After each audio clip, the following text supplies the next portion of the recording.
Caddis Maximus here, this time with a review of the Astro Pneumatic 7848 8-piece drum brake service set. This is an older set before Astro was actually silk screening their name on the tools. They do silk screen the name on there now, and I believe they even forged their name into this little piece. This is a little called a thumb lever adjuster, and this is used in a variety of purposes for drum brakes, this being a small, compact, but pretty strong forged steel little pry bar. And so they're inside drum brakes. There are things known as auto adjusters, which are what keeps the pads very close to the drum so your brake pedal doesn't sink. And then this is just a small adjustment tool. These things known as brake spoons, which are actually just little forms of pry bars, are also used for that same purpose. But they also have other functions, generally speaking, is when you're trying to muscle around springs, get pads and shoes aligned, etc. That's what these types of pry bars are used for, and they are pretty decent. They're made out of a pretty good steel. These are definitely not snap-on, but the thing about Astros, they've always been real consistent with their tools, and I've always been pretty pleased. For around 30 bucks online, you can find this set for even cheap as 25. On Amazon, it's a little overpriced, surprisingly enough. But Astros had consistency. They've been around for a number of years and really seem to be determined to be a player in the tool market. And by putting out products like this, they're continuing to show that. Overall quality of this set could easily have a much higher brand name. This could easily be a nice Napa set or something like that.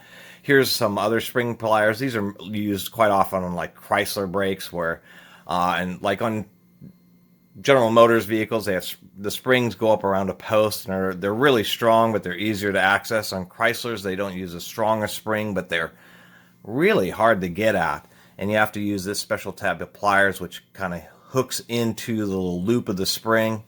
These have a sharp edge so they can grab onto the brake shoe, and so you can wrench that spring in there and then be able to try to pop it out from the screw, or excuse me, from the brake shoe. These are pretty rigid. Let me try to get my camera to maintain its focus. Here we go. If I try to bend these sideways right here, right where it's the weakest, these pliers are actually surprisingly rigid. They definitely are a decent steel. I bought some Harbor Freight ones before, and I once stepped on them, and they just totally folded right there.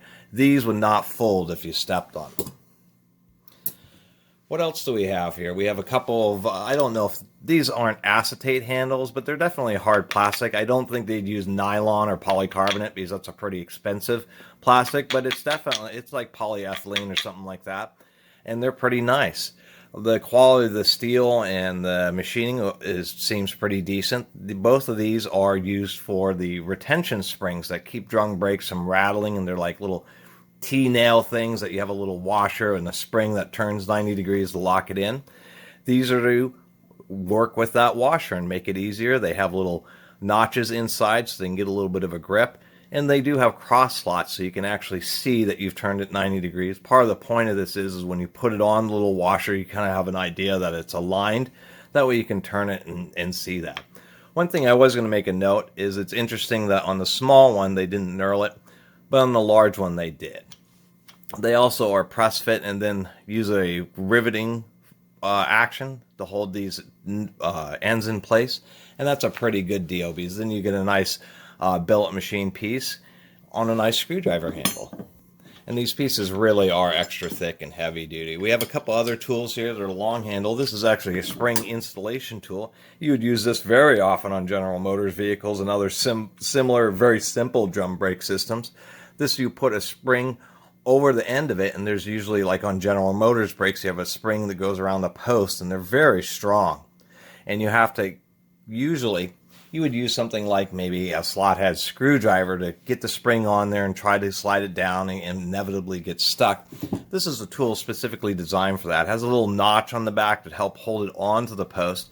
You put the spring on, and then you lift it up, and the spring will slide down, and since there isn't any funkiness on the end of it, it's able to slide down and snap right into the post. And this is also very rigid, more than adequate for any of the brake springs you're going to work with. Definitely appreciate that tool.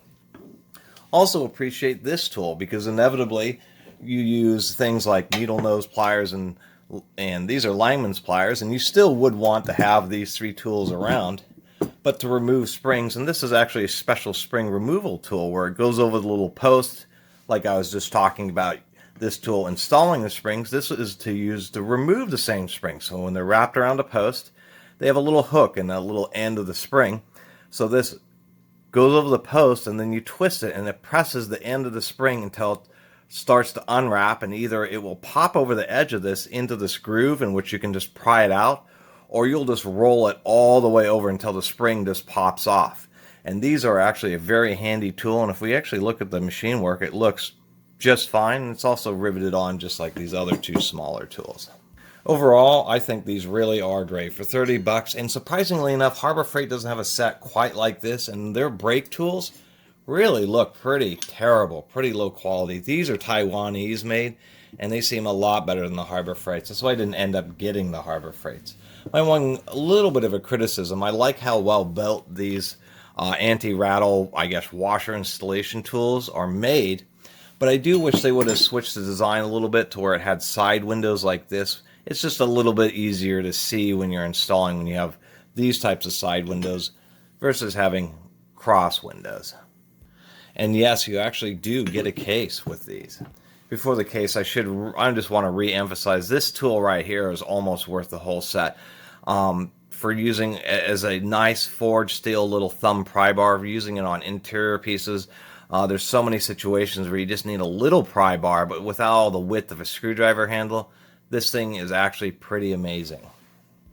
And so here they are in their case. They're pretty well spaced, so they're easy to grab, especially when you have dirty or gloved hands. And I actually initially was like, why do they have so much extra space? Until I realized if you're somebody who likes to use cases and you have this sitting next to doing your work, you're going to appreciate just being able to easily grab any of these tools. The little detents that hold the tools inevitably wear out, but it seems most of these cases are so poorly blow molded they never hold the tools at all in the first place. And I will say that at least if this thing kind of, falls off, maybe something, falls off a table, a couple things will fall out. But I was kind of surprised to actually see that none of the tools do fall out. And so, not a bad little plastic case.